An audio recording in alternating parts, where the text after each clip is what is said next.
أعوذ بالله من الشيطان الرجيم. سورة الرحمن مكية. بسم الله الرحمن الرحيم. الرحمن علم القرآن خلق الإنسان علمه البيان. الشمس والقمر بحسبان والنجم والشجر يسجدان والسماء رفعها ووضع الميزان ألا تطغوا في الميزان وأقيموا الوزن بالقسط ولا تخسروا الميزان والأرض وضعها للأنام فيها فاكهة والنخل ذات الأكمام والحب ذو العصف والريحان فبأي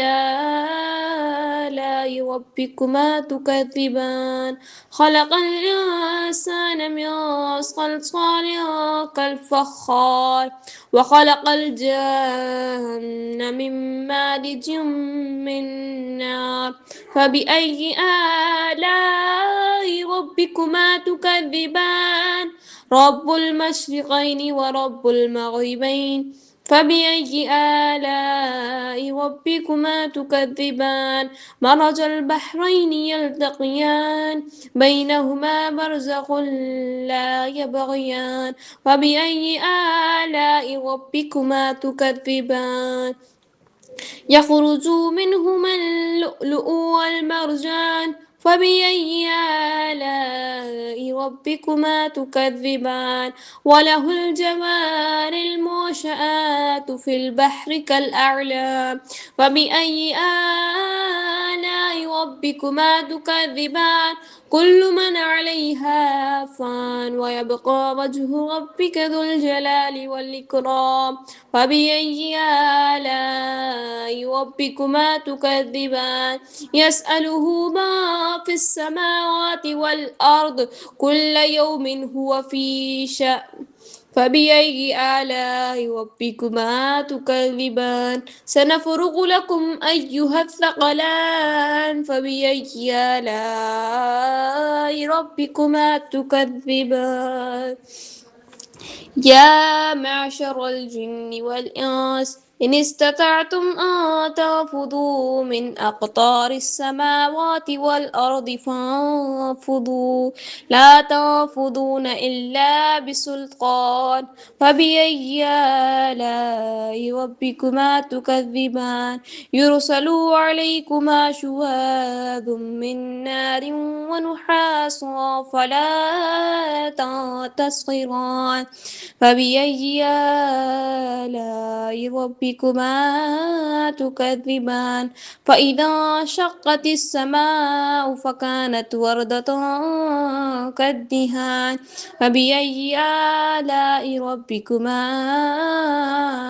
تكذبان فيومئذ لا يسأل عن ذنبه انس ولا جان فبأي آلاء ربكما تكذبان يعرف المجرمون بسيماهم فيؤخذ بالنواصي والأقدام وبأي آلاء ربكما تكذبان هذه جهنم التي يكذب بها المجرمون يطوفون بينها وبين حميم آن فبأي آلاء ربكما تكذبان ولمن خاف مقام ربه جنتان فبأي آلاء ربكما تكذبان ذوات أفنان فبأي آلاء ربكما تكذبان فيهما عينان تجريان فبأي آلاء ربكما تكذبان فيهما من كل فاكهة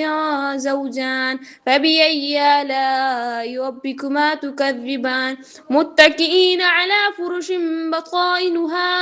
من استبرق وجنى الجنتين دان فبأي آلاء ربكما تكذبان فيهن قاصرات الطرف لم يطمثهن إنس قبلهم ولا جان فبأي آلاء ربكما تكذبان كأنهن الياقوت والمرجان فبأي آلاء ربكما تكذبان هل جزاء الإحسان إلا الإحسان فبأي آلاء ربكما تكذبان ومن دونهما جنتان فبأي آلاء ربكما تكذبان مدهامتان فبأي آلاء ربكما تكذبان فيهما عينان نضاختان فبأي آلاء ربكما تكذبان فيهما فاكهة والنخل ورمان فبأي آلاء ربكما تكذبان فيهن خيرات حسان فبأي آلاء ربكما تكذبان حور مقصورات في الخيام فبأي آلاء ربكما تكذبان لم يطمثهن إنس قبلهم ولا جان فبأي آلاء ربكما تكذبان متكئين على رفرف خضر وعبقري حسان فبأي آلاء ربكما تكذبان تبارك اسم ربك ذي الجلال والإكرام آمنت بالله صدق الله العظيم.